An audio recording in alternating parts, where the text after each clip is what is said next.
आज के इस वीडियो में हम अभिज्ञान शाकुंतलम के सप्तम अंक के अंतर्गत 5 से लेकर 8 तक के पद्यों के प्रसंग का अध्ययन करेंगे।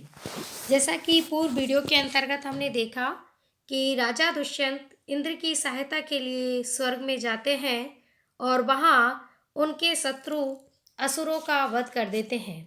उसके बाद फिर इंद्र के द्वारा उनका उचित सत्कार किया जाता है, जिसकी की प्रशंसा राजा दुष्यंत के द्वारा की जाती है।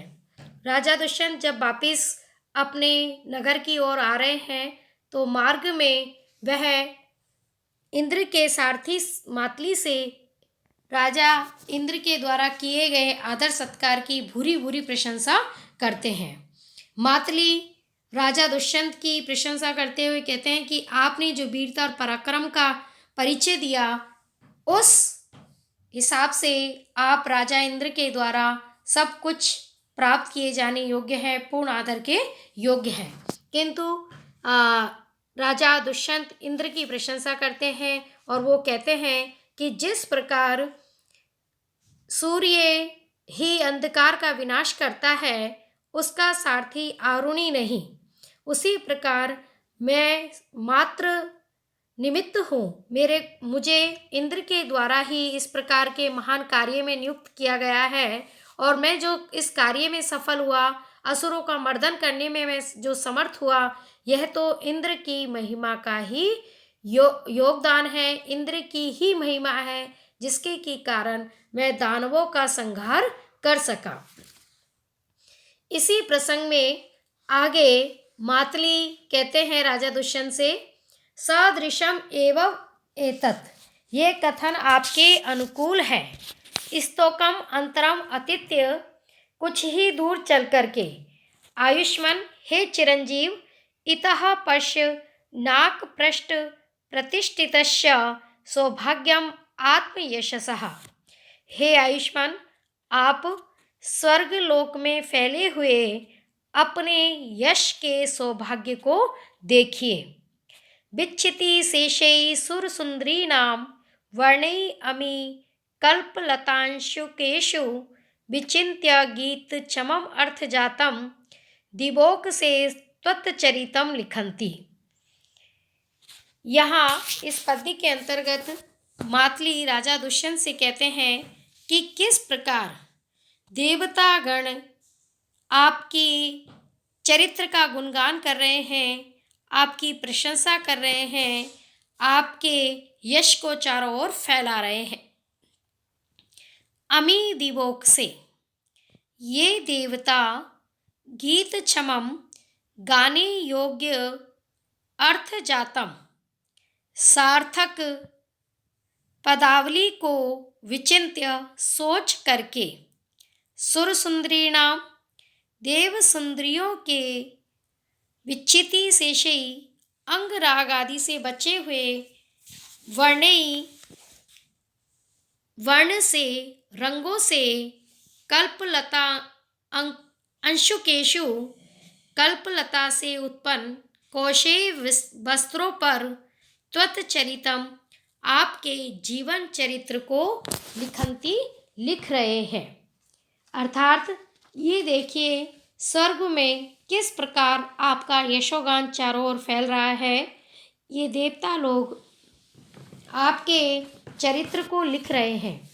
मातली राजा से कहता है कि आपका यश स्वर्ग लोक के प्रत्येक कोने कोने में फैला हुआ है, इसीलिए ये देवगण आपके विषय में अच्छी पदावली सोचकर आपके चरित्र की रचना कर रहे हैं और जो देवांगनाओं के अंग राग से बचा हुआ कल्पलता से उत्पन्न कौशे वस्त्र पर रंगों से वह आपके उत्तम चरित्र को लिख रहे हैं।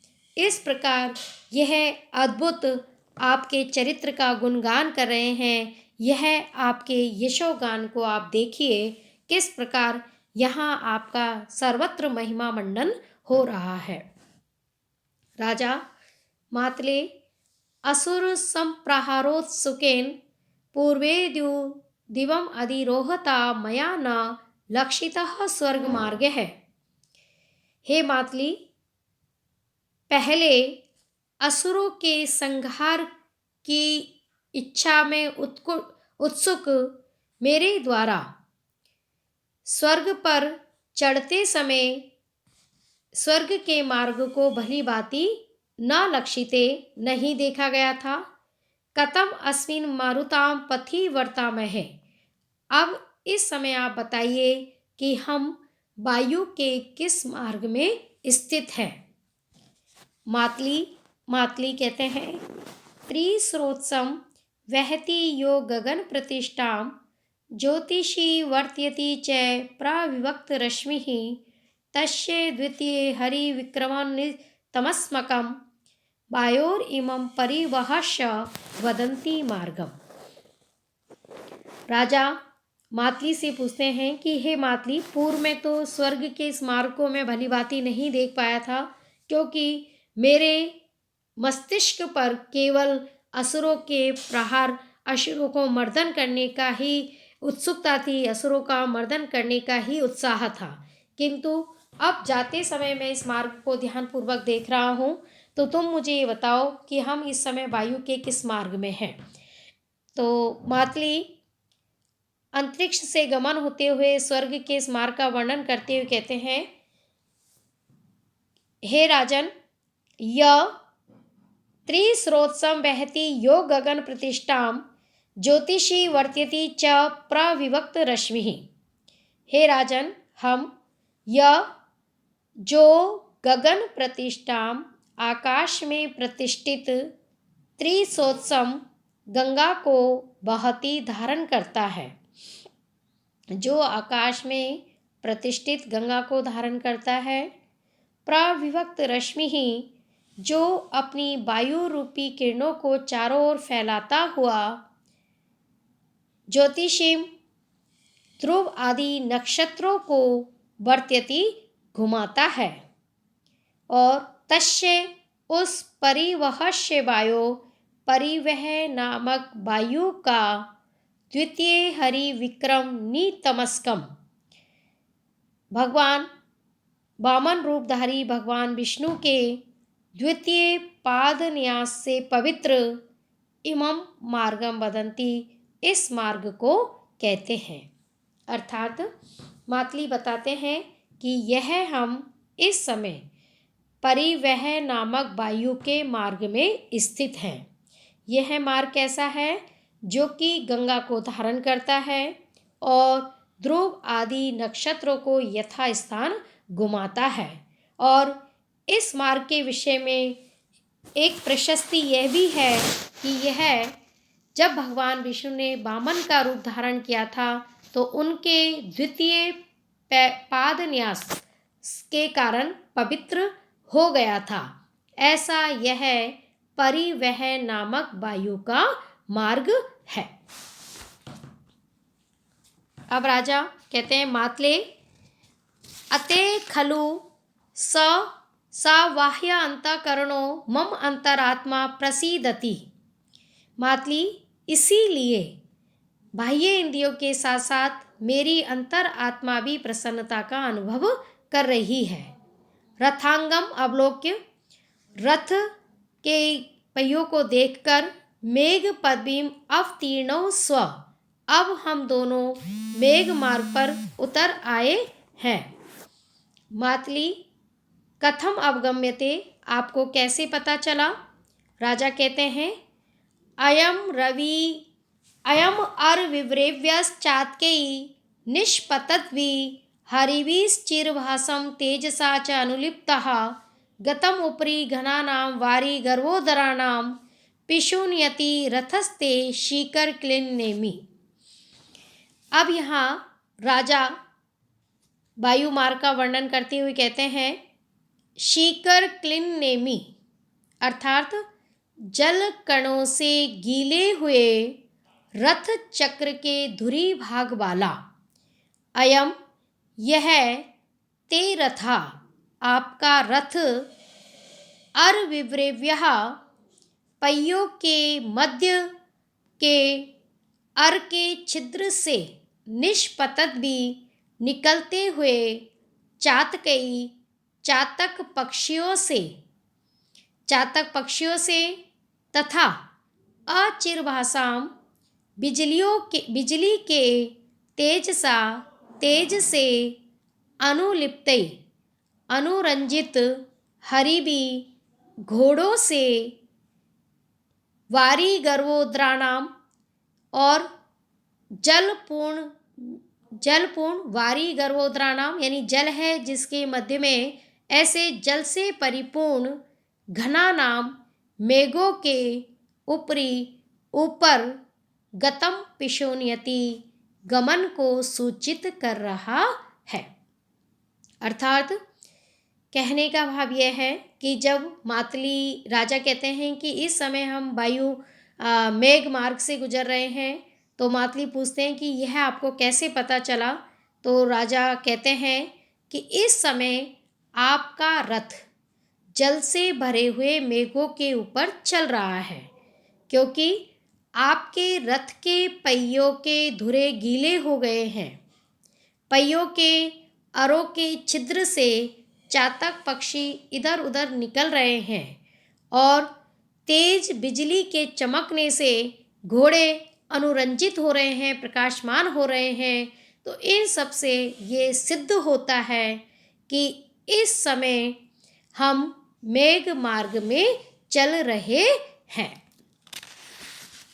मातली क्षणात् आयुष्मान स्व अधिकार भूमौ वर्तिष्यते कि महाराज क्षण भर में ही आप अपने अधिकार भूमि में पहुंच जाएंगे। राजा अधो अवलोक्य नीचे की ओर देखकर वेगात अवतरणात् आश्चर्य दर्शना संलक्ष्यते मनुष्य लोके है। वेग से उतरने के कारण मनुष्य लोक आश्चर्यजनक सा दिखाई पड़ रहा है, अद्भुत सा प्रतीत हो रहा है। तथा ही जैसे कि शैलानाम अवरोहतीव शिखरात् उन्मज्जतां मेदिनी पर्णाभ्यन्तरलीनतां विजहति स्कंदोदयात् पादपा संतानैस्तनुभावनष्ट सलिला व्यक्तिं भजन्ति अपगा केनपि उत्क्षिप्ति इव पश्य विपुरम मत पार्श्वम आनीयते। यहाँ पर राजा मातली से कहता है कि किस प्रकार इस समय हम बड़ी तीव्र गति से जो पृथ्वी लोक की ओर उतर रहे हैं, तो ये पृथ्वी लोक बड़ा अद्भुत सा और बड़ा आश्चर्यजनक दिखाई पड़ रहा है। उसी का स्वाभाविक वर्णन यहाँ इस पद्य में करते हुए राजा कहते हैं, मेदिनी पृथ्वी उन्मज्जताम प्रकट हुए शैलानाम शिखरात पर्वतों के शिखर से अवरोहतीव मानो नीचे उतर रही है। पादपहा और वृक्ष स्कंदोदयात अपने तनों के दिखलाई पड़ने से पर्णाभ्यंतरलीनताम पत्तों के बीच में छिपे रहने को विजहाती छोड़ रहे हैं। तनुभाव नष्ट सलीला और सूक्ष्मता के कारण जिनका जल दृष्टिगत नहीं हो रहा था, ऐसी अपगा नदियाँ संताने विस्तार के कारण व्यक्तिम भजंती प्रकट हो रही है, अर्थात स्पष्ट रूप से दिखलाई पड़ रही है। पश्य हे मातली देखो, उत्क्षिप्ता केनपि ऊपर उछालने वाले किसी व्यक्ति के द्वारा भुवनम पृथ्वी लोक को मत पार्श्वम मेरे पास आनियते इव मानो लाया जा रहा है। बहुत ही अद्भुत पृथ्वी लोक का यहाँ वर्णन किया है। चूँकि राजा वायुयान से पृथ्वी की ओर आ रहे हैं, उनकी बड़ी तीव्र गति है और तीव्र गति होने के कारण वायुयान से यह पृथ्वी लोक कैसा दिखाई दे रहा है, कैसा अद्भुत प्रतीत हो रहा है, उसी का बड़ा रमणीय चित्रण यहाँ पर कवि के द्वारा राजा के माध्यम से किया गया है। तो राजा मातली से कहते हैं कि अंतरिक्ष से धरती पर अवतरण करते हुए जैसे जैसे पृथ्वी सन्निकट आ रही है, वैसे वैसे ऐसा प्रतीत हो रहा है मानो पर्वतों के शिखर से यह नीचे उतर रही है। पहले दूरी के कारण पेड़ के तने पत्तों के नीचे छिपे हुए दिखाई दे रहे थे, वह अब स्पष्ट रूप से परिलक्षित हो रहे हैं। नदियों की धाराएं जो पहले अति सूक्ष्म दिखाई दे रही थी, वह अब समीप आ जाने के कारण, विस्तार के कारण स्पष्ट परिलक्षित हो रही है। इस प्रकार यह दृश्य देखकर ऐसा प्रतीत हो रहा है कि मानो कोई पृथ्वी लोक को उठा करके मेरे सन्निकट ला रहा है। इस प्रकार हम अंतरिक्ष से भूलोक के अति समीप आ गए हैं और यह भूलोक मुझे आश्चर्यजनक सा दिखाई दे रहा है। धन्यवाद। आज का वीडियो हम यहीं पर समाप्त करते हैं। आगे के प्रसंग का अध्ययन अगले वीडियो में करेंगे। आप सभी का बहुत बहुत पुनः धन्यवाद।